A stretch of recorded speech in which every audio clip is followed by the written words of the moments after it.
Hi, welcome. Ahoy there. Welcome aboard. Great news, great news. Look what I've got.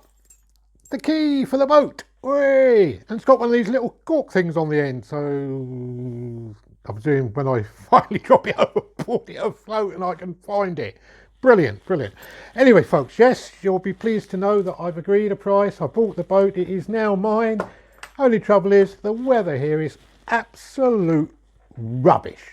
So I'm not going down there till the weekend. Weather's going to change at the weekend. Been guaranteed it.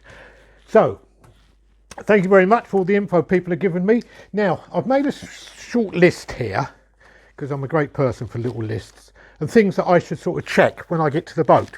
I don't think I'll be taking the boat out this week on the Broads. I'm just going to go down there and go through it and just check everything and make sure everything's okay.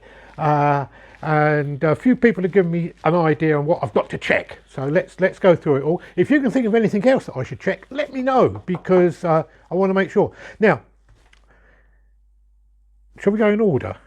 Yeah, I'll just do them in order, not in priority or anything, just as people said. Check that there's no water in the bottom of the boat.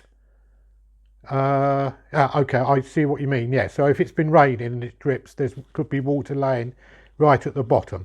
And also the chap said make sure that the bilge pumps are working, or what bilge pumps you've got, and that it does pump water out. So I must do that. That's most important. And also he said that there's normally some plug holes on the deck at the back where the water, when it rains into the back of the boat, goes down holes and drips out the back somewhere. So I've got to check those as well. So I possibly must take a drain rod wire or something so I can do that. So that's the most important thing.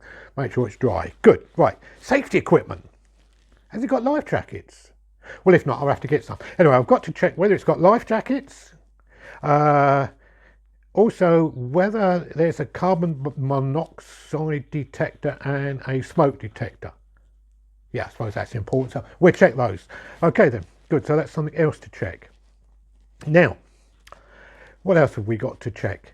I'm going to check all the lockers to see what sailing equipment there's in them. I did notice when I had that quick look when I first went down. I think you saw that in the third video.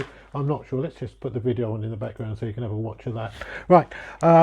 Is that running? Yeah. Norfolk Broads. Look, beautiful area. Right. Sailing equipment. What ropes have I got? Anchors and safety lines. Must check all that. So that's something else to check out. So that's going to be interesting. Right, we've got to go through that and make sure what we've got there, because I've got no idea. As I say, the gentleman who sold it to me, lovely old lad, it's in his 80s. He had the boat for 25 years. He used to sail it on the Broads 3 or 4 or 5 times a year. And yeah, you go with a gut feeling when you buy something off somebody, don't you? He struck me as a genuine person and I believed everything he told me. So there you go. I could be a fool. I don't know. Anyway, we go with that. Now, also, I've got to check somebody said check what water system you've got on board. I presume there's water tanks and things, and so I've got to check all that out. The sink, got to check whether the gas cooker and the gas thing works. Got to check all that. I'll tell you what, I'm going to go down Friday, Saturday, maybe Sunday, stay 2 nights on board, see what it's like, just to get the feeling of it. But I've got so many things to do. Check the electrical system. There is a battery in there. I've seen a battery and it's got electric lights. How does the battery charge? I'm not sure. There's no solar panels, so I presume the battery must charge from somewhere. I don't know. Find out when we get there, won't we? I'll tell you what, I'm like a dog with a new bone. Yeah, dog with a bone, yeah. And also I've got to check for dampness and mould and things like that. So really, I'm going to go through the boat and just have a look at it and get a feeling what's in there. He said he's going to leave me all the bits and pieces that he's collected over the years. So that's going to be really exciting. Yeah, I really am looking forward to it. I've got the keys. Look, here they are. Whee! Wonderful. Right. I've also managed to get hold of, look at this, Practical Junk Rigs. A whole book on it. That is going to be, it's going to blow me away, isn't it? There's pages and pages of ropes and everything and what to do. God, yeah, brilliant. Also, I've managed to get hold of, he's given me a copy of setting up a high power Chinese rig. Information here. I don't know if you can see it there. Look at that. And this is, you know, full of bits and pieces in there and rope setups and everything. I'll tell you what. I'm gonna have so much fun down there. Just hope the boat's as good as what the gentleman said. Okay. Yeah. So really, I'm really looking forward to going down there this weekend and having a mess around. I'll do a couple of videos to show you what I'm getting up to, what's happening on the boat, bits and pieces about it. I'm sure there's going to be some problems, you know, there always is, but hey, let's look forward to them.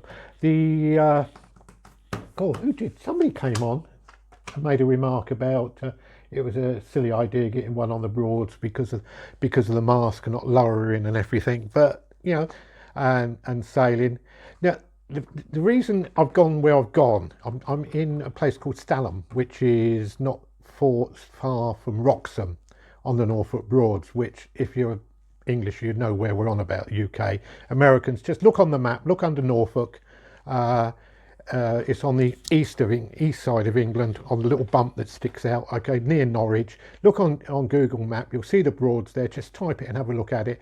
As I say, we're at a place called Stalham, okay, which is about a 5-10 minute motor on the boat to the Wroxham Broad, which is a very large lake in English terms, not in American obviously, where I'm going to learn to sail.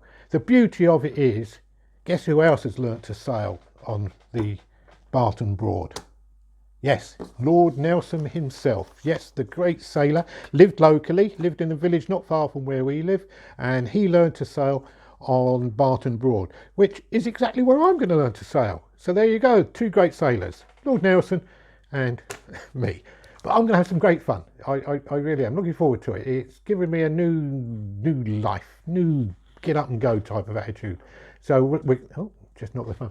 So if there's anything else people would suggest I should check, do just let me know. You know, I am such a newbie to this. Whatever, you know, don't think you're silly because I'm silly. Do you follow me?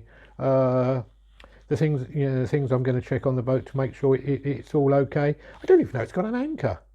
I don't think you have anchors on the Norfolk Broads, do you? Don't you have what they're called, the big weight things that you drop in the water, and because the water's only about 8, 9, 10 feet deep, mud weights, that's what they're called, mud weights. You have a mud weight, which I presume I've got some of them. Now I'm not going to take it out sailing. I can see if I can get the outboard going, that would be good, because if the outboard goes, then at least I'll be able to go and have a little potter around.